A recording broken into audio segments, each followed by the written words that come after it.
जय भीम कि कब तक जातियों में बंटते रहोगे, अब तो एकता बना लो। कि कब तक जातियों और टुकड़ों में बंटते रहोगे, अरे अब तो एकता बना लो।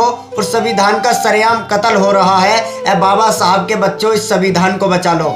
साथियों कल यह साथियों यानी 26 नवंबर ये यादगार दिन, साथियों ये यादगार दिन इसलिए कह रहा हूं मैं क्योंकि आज ही के दिन हमारे बाबा साहब के बनाए हुए संविधान को अपनाया गया था।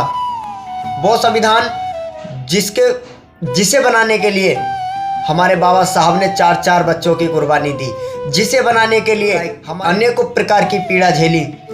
उस संविधान के लिए जो दबे कुचले पिछड़े वर्ग को अपने अधिकार अपने हक के लड़ने की शक्ति प्रदान करता है, उस संविधान को अपनाया गया था साथियों 26 नवंबर को। साथियों 26 नवंबर इस दिन हमारे बाबा साहब के बनाए हुए संविधान को अपनाया गया था।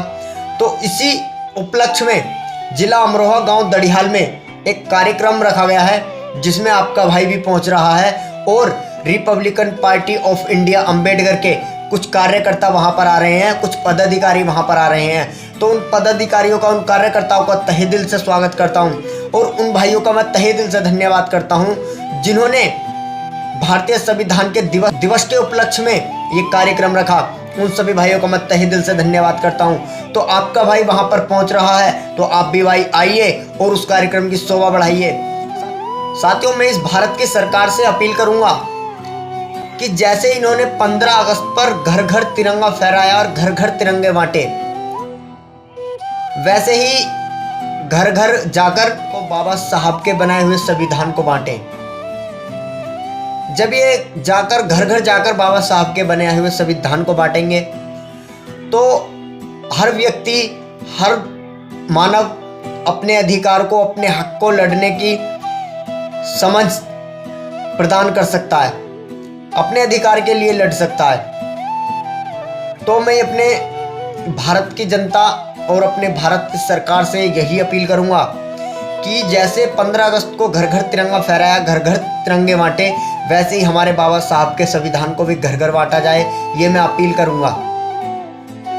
तो बाबा साहब के बनाए हुए संविधान के उपलक्ष्य में गांव दड़ियाल में एक कार्यक्रम रखा गया है, जिसमें आपका भाई पहुंच रहा है और कुछ Republican party of India Ambedkar के कार्यकर्ता पदाधिकारी वहां पर आ रहे हैं। तो आप सभी भाइयों से आपका भाई ये निवेदन करता है, ये विनती करता है कि ज़्यादा से ज़्यादा वहां पर पहुंचकर उस कार्यक्रम की शोभा बढ़ाएं और उन पदाधिकारियों, उन कार्यकर्ताओं का मनोबल बढ़ाएं और उनके विचार सुने और अपने विचार कहें। और आप सभी देशवासियों को अंतर्राष्ट्रीय संविधान दिवस की ढेर सारी शुभकामनाएं, ढेर सारी मंगल कामनाएं। जय भीम, जय भारत, जय संविधान।